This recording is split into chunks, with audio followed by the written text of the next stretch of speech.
kita masih ngebahas tentang GR dalam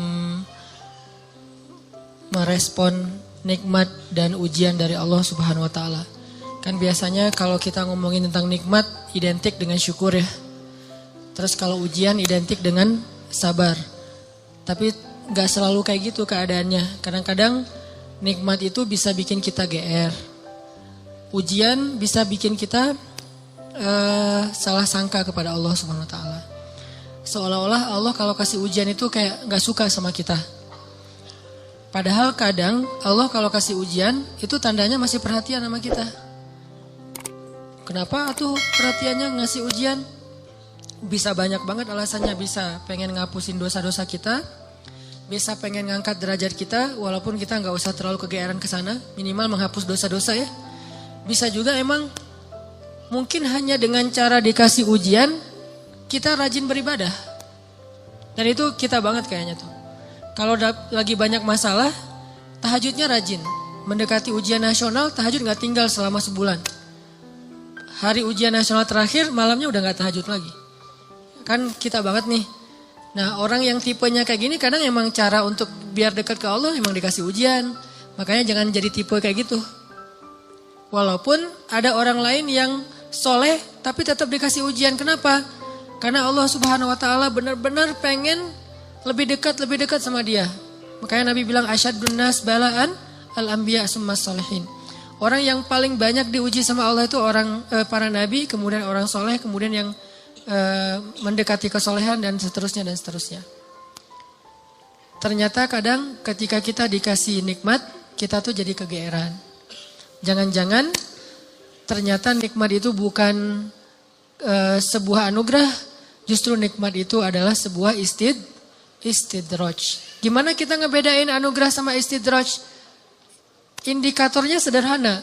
Seperti apa hubungan kita dengan Allah lewat nikmat itu. Kalau nikmat itu menjauhkan kita dari Allah dan makin nikmat makin jauh, biasa-biasa aja, lempeng dalam urusan agama, berarti nikmat itu adalah istidraj. Kalau nikmat itu bikin kita makin bersyukur, bentuk syukurnya bisa makin dekat ke Allah dalam bentuk ibadah, bisa juga makin banyak manfaatnya ke orang lain dengan berbagi, berarti nikmat itu adalah anugerah. Dua-duanya nikmat, karena dua-duanya dinikmati. Tapi ada anugerah, fadl, ada juga istidraj. Atau kadang-kadang kegeeran kita kasus yang lain misalnya gini.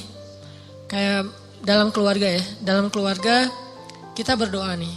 Berdoa, ya Allah mudahkanlah rezeki saya, keluarga saya, pasangan saya, kayak gitu-gitu. Atau anak kita sakit. Terus kita berdoa, ya Allah sembuhkanlah anak saya. Yang berdoa malam itu bukan cuma kita loh. Orang tua kita berdoa, pasangan kita berdoa. Kadang sampai pembantu juga berdoa. Tiba-tiba Allah kasih kita nikmat lewat doa ini. Misalnya anak sembuh, misalnya kita lulus ujian, misalnya dapat kerjaan. Terus kita tiba-tiba kegeeran. Ya doa saya diijabah banget ya. Di sini nih kegeerannya nih. Apa ini enggak husnuzon Ustaz? Husnuzonnya kalau Allah maha baik ya. Mau mengijabah doa orang yang tidak layak diijabah. Ini husnuzon. Kalau kegeeran, ya. Alhamdulillah saya orangnya layak diijabah doa ya. Doa saya itu cepat banget diijabah. Lo baru semalam doa, hari ini udah ijabah. Kalau yang diomongin adalah kitanya, itu kegeeran. Kalau yang diomongin adalah kebesaran Allahnya, itu namanya husnuzon, bagian dari tahaddus bin ni'mah. Wa amma bi ni'mati rabbika fahaddis. Yang dibicarain tuh bukan kita, tapi Allahnya. Atau kalau mau lebih nggak GR lagi, kita berhusnuzonnya bukan cuma ke Allah. Allah maha baik plus, oh ini kayaknya ada doa di dalam keluarga saya nih yang diijabah oleh Allah. Bisa doa ibu, bisa doa ayah, bisa doa pasangan, bisa doa bahkan pembantu yang kita nggak tahu diam-diam dia mendoakan kita. Jadi bukan kitanya yang hebat, yang keren, yang soleh. Tapi ada orang lain di sekeliling kita yang soleh kemudian mendoakan sehingga memudahkan urusan kita. Sama kayak dalam dakwah. Misalnya saya dengan teman-teman bikin pemuda hijrah nih. Pemuda hijrah ini dulu taklimnya 3 tahun yang lalu paling banyak cuma 30 orang. Selama 8 tahun. Tiba-tiba alhamdulillah Allah berikan keberkahan jadi rame. Kita jadi bareng-bareng sekarang ada ribuan orang misalnya. Saya selalu mention ke teman-teman, ini pasti ada orang di antara tim kita nih, yang dia itu sama Allah itu dekat banget, yang diam-diam malam dia berdoa, gara-gara doa dialah jadi banyak kemudahan untuk kita. Bukan, mungkin yang doa semua ikut berdoa, saya berdoa, teman-teman semuanya berdoa, cuman jangan kegeeran, ya alhamdulillah ya, saya baru doa kemarin sekarang udah diijabah. Ini kalau kita kayak gini, ini agak kegeeran, sesekali wajar, kalau sering kali ini gak bagus, bikin kita jadi ngerasa udah baik, udah soleh. Dan Allah mengatakan fala tuzakku anfusakum. Jangan kalian menganggap diri kalian udah baik, soleh, suci. Huwa a'lamu bimanittaqo. Allah lebih tahulah siapa yang paling taat. Jadi teman-teman, kadang kayak gitu kegeerannya. Atau ada juga bentuk kegeerannya gini. Dia jomblo. Udah gitu ngelamar cewek hafizah 30 juz. Dia tuh belum bisa baca Quran.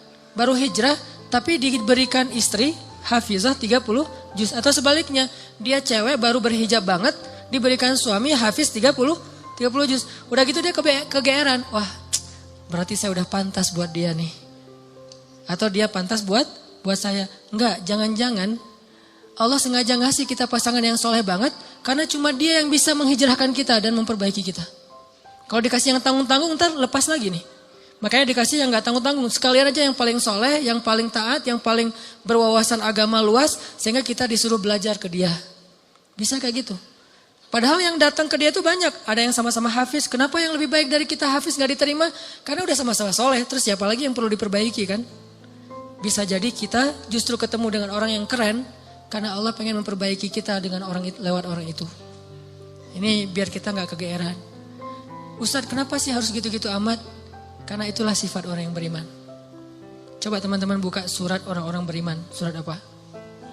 Al-Mu'minun. Surat orang-orang beriman. Surat 23 ayat 60.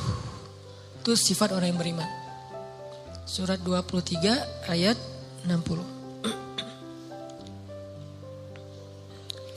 Bismillahirrahmanirrahim.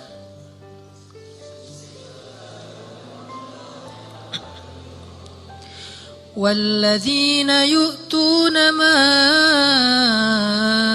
آتوا وقلوبهم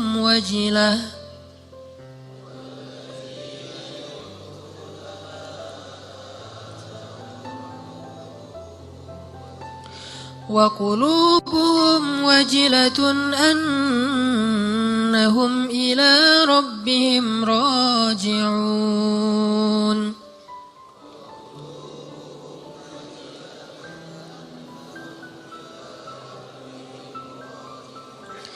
أولئك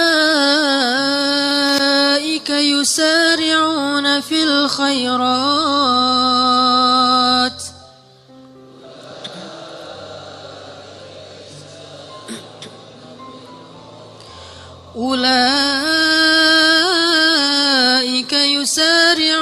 في الخيرات وهم لها سابقون.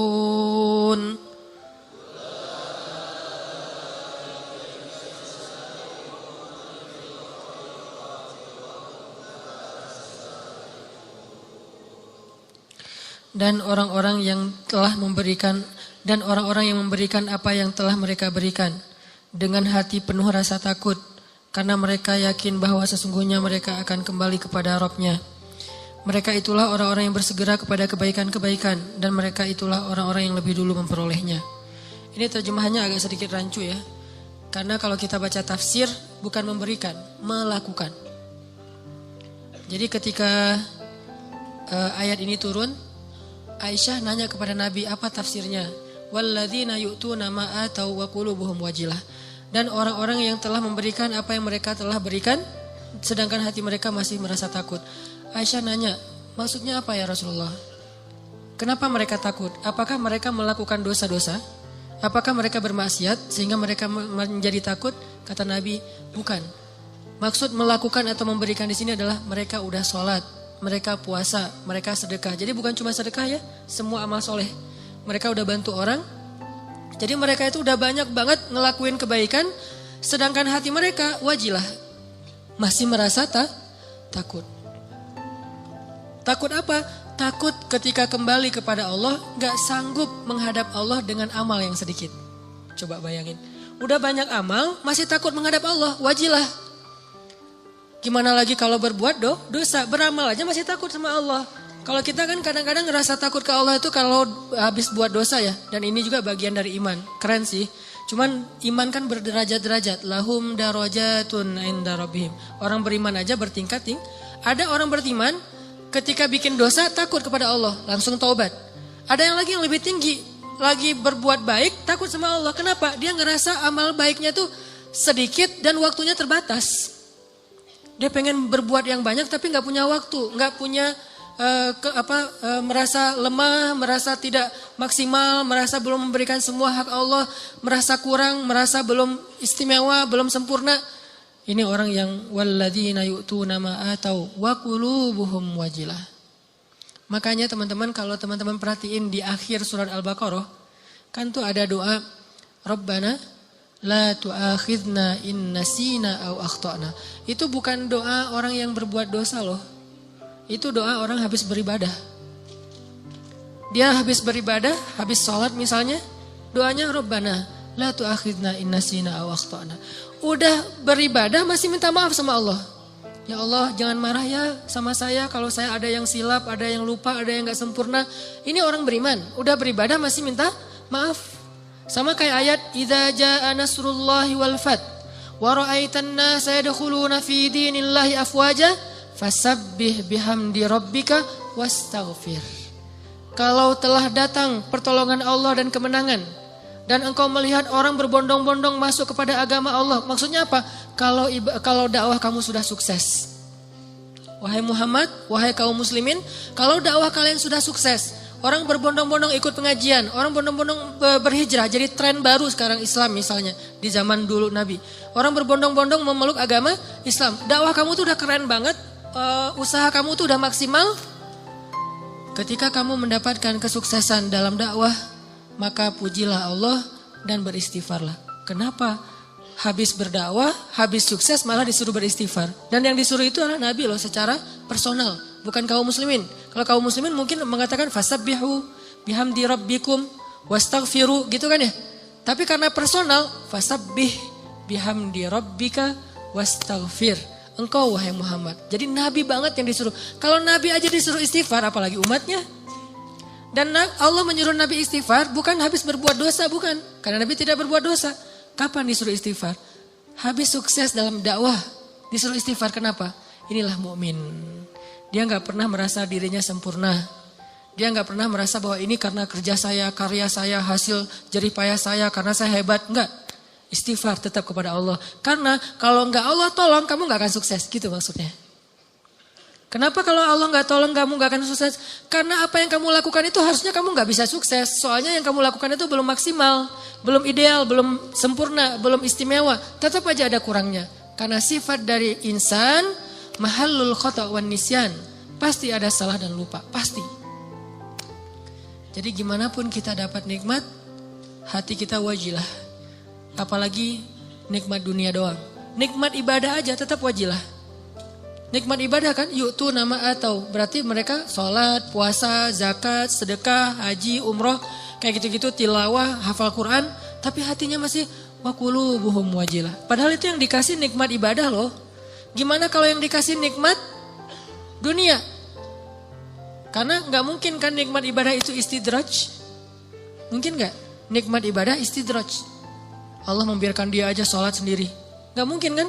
Istidraj itu hanya berlaku untuk nikmat dunia. Tapi kalau nikmat akhirat, ibadah, ketaatan, kedekatan dengan Allah, gak mungkin istidraj. Itu pasti nikmat yang hakiki tuh.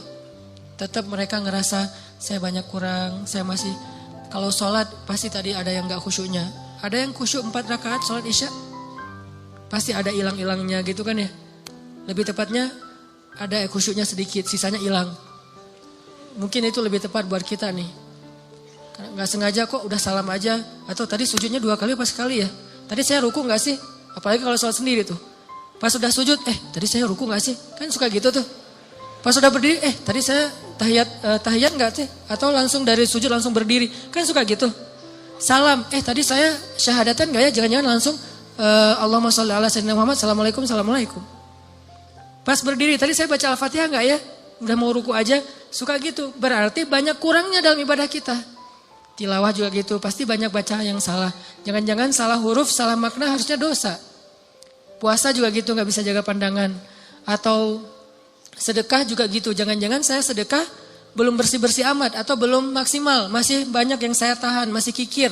Intinya adalah jangan ngerasa udah sempurna. Sehingga ketika Allah kasih kita nikmat, kita merasa diri kita emang pantas mendapatkannya. Bukan. Ketika Allah kasih kita nikmat, kita bilang sebetulnya saya gak pantas, tapi Allah maha baik. Ketika Allah kasih kita hidayah, sebetulnya bukan saya udah sadar, Allah menyadarkan saya.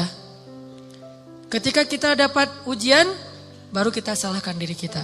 Makanya hadis qudsinya yang saya sampaikan di booster, kalau kalian mendapatkan nikmat, janganlah kalian memuji kecuali Allah. Kalau kalian mendapatkan masalah, musibah, sesuatu yang buruk, janganlah kalian mencela kecuali diri kalian sendiri. Ini ke diri kita teman-teman. Dan ini kaidahnya tidak berlaku untuk orang lain ya. Karena Allah hanya mengatakan untuk diri kalian sendiri, bukan untuk teman kalian. Jadi dalam Islam itu kita dibangun juga persepsi, mindset. Jangan pakai hadis qudsi ini untuk orang lain. Lo banyak dosa tuh. Kok gitu sih? Ya kan kata Allah juga dalam hadis qudsi gitu. Enggak, ini enggak berlaku untuk orang lain. Berlaku untuk diri kita. Untuk orang lain selalu berlaku husnuzon. Ijtanibu katsiran minadh-dhon. Jauhi prasangka buruk kepada orang lain. Kalau dia dapat nikmat, Masya Allah, Allah sayang kepada dia sehingga diberkahi rezekinya. Kalau dia dapat ujian, Masya Allah, Allah pengen menggugurkan dosa dia, pengen mengangkat derajat dia. Kalau ke kita dapat nikmat, saya sebetulnya gak pantas, tapi Allah baik banget sama saya. Kalau kita dapat ujian, emang saya layak diginiin sama Allah. Ya Allah, ampunkan dosa saya, angkat musibah saya. Terus mana ada peluang buat kita menghakimi orang lain? Kan gak ada peluang. Sesama mukmin, sesama muslim, gak ada peluang kita menjelek-jelekan orang lain. Nah, kalau teman-teman perhatikan di surat Al-Mu'minun yang ayat 60 tadi, coba mundur beberapa ayat, ayat 55, itu jelas banget. Jadi satu paragraf ini lagi ngomongin tentang bab GR nih. Ayat 55 itu orang yang GR. Surat Al-Mu'minun ayat 55 Allah bilang, ayahsabuna annama numidduhum bihi min malin wa banin nusari'u lahum fil khairati bal la yash'urun. Apakah mereka mengira ketika kami memberikan mereka banyak harta dan keturunan berarti kami menyegerakan untuk mereka kebaikan? Enggak, mereka enggak ngerti kata Allah. La yash'urun itu enggak sadar, enggak ngerti, enggak ngerasa. Jadi enggak selalu ketika Allah numiddu lahum mim malin wa banin, ketika Allah ngasih harta dan keturunan yang banyak, maksud harta dan keturunan itu kehidupannya bahagia, rumah tangganya aman-aman aja enggak ada masalah, maka berarti nusari'u lahum fil khairat, belum tentu. Seolah-olah Allah itu sayang banget sama dia, belum tentu. Kalau gitu kita suudzon sama Allah, enggak. Kita tetap berpikir Allah itu maha baik. Terus kalau kita dapat nikmat, itu bukti bahwa Allah maha baik, bukan karena kita pantas. Atau mungkin ini adalah ujian dari Allah. Antara dua. Antara Allah emang baik banget walaupun kita nggak pantas. Atau Allah sedang menguji kita dengan ujian yang kita senangi.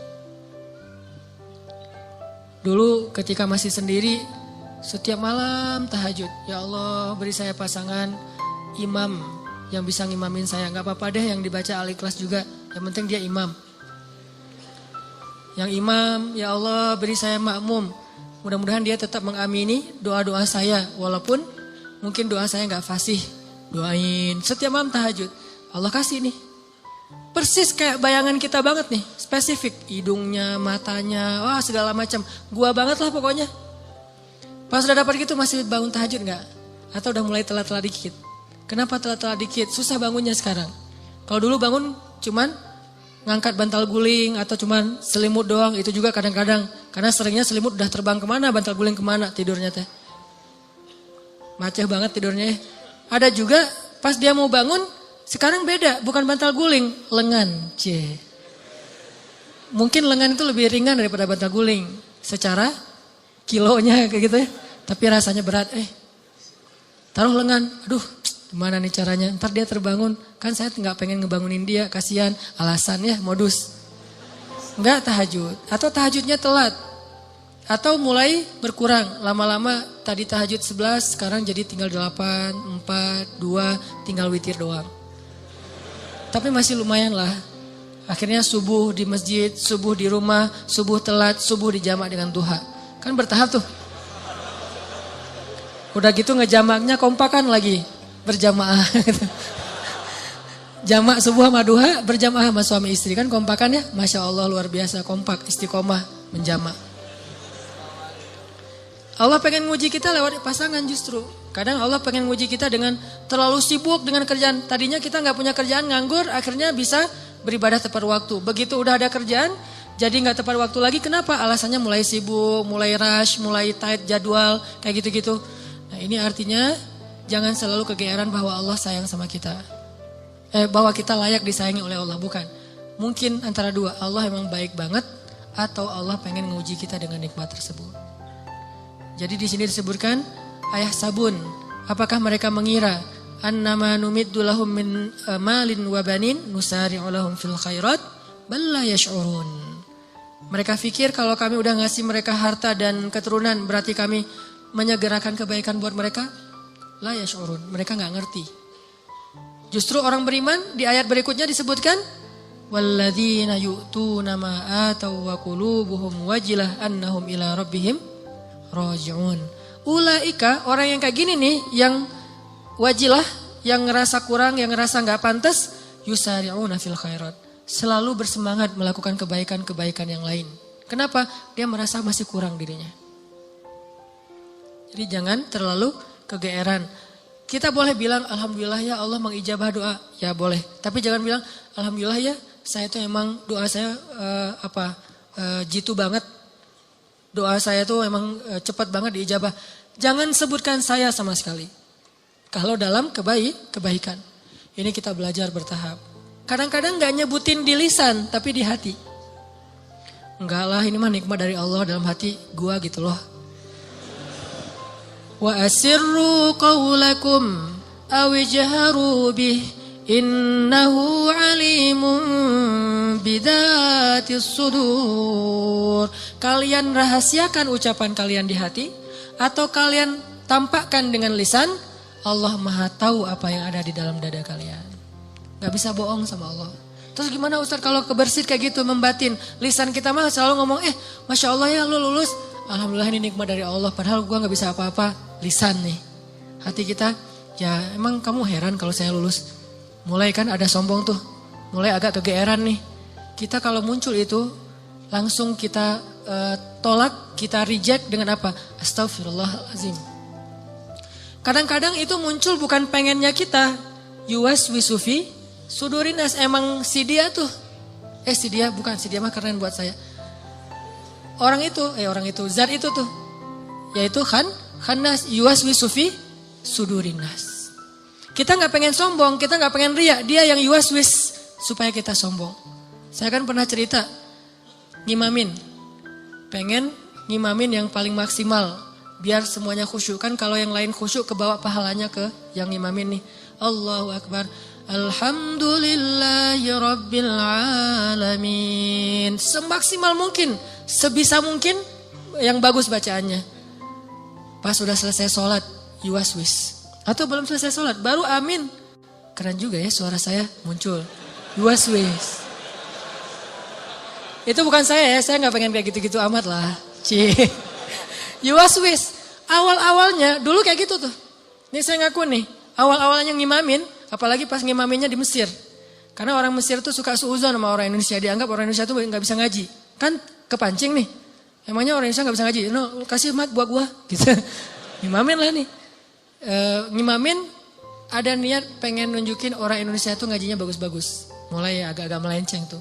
Sehingga pas selesai sholat orang Mesir, Masya Allah kamu Indonesia tapi ngajinya enak. Dan segala macam. Ya udah kamu tarawih aja di sini jadi imam. Muncul waswasah. Yuwaswisufi sudurinas. Bukan pengennya kita. Pulang ke Indonesia juga kayak gitu. Ada yang, Ustadz saya baru pertama menangis ketika sholat. Gara-gara Ustadz. Padahal saya ke umrah juga gak nangis. Di sini bisa nangis Masya Allah. Langsung yuwaswis. Wah itu habis-habisan tuh. Gimana caranya? Gara-gara itu terus saya nggak jadi berusaha semaksimal mungkin. Ya udah deh, gue biasa-biasa aja daripada sombong. Alhamdulillah Rabbil Alamin, Ar-Rahmanir Rahim. Ustaz kok ngajinya gitu? Saya nggak mau sombong. Was-was aja juga ya, was-was. Wah lo ikhlas banget ya orangnya, ikhlas. Ikhlas yang butuh istighfar. Sama dengan istighfar, yahtaju ilal istighfar. Istighfar butuh istighfar. Kenapa? Ya ini main hati nih, berat nih. Terus gimana caranya? Gak apa-apa, lanjutin aja. Awalnya emang ria, sombong, dikit-dikit. Bertahap, lama-lama dia akan berkurang. Dengan kita reject. Enggak. Mau enggak, kita tuh enggak setuju sama dia. Lama-lama dia enggak akan ngaruh lagi di hati kita. Sesekali doang ngaruh, dia lebih gampang nolaknya. Tapi kalau kita menghindar terus, susah. Sedekah gitu. Dilihat orang, wah 100.000 Yang di sebelah cuman 1.500 koin, kita 100.000. Awalnya sih emang beda sih rasanya. Karena pertama 100.000. Awalnya nih, besok lama-lama biasa aja. Lama-lama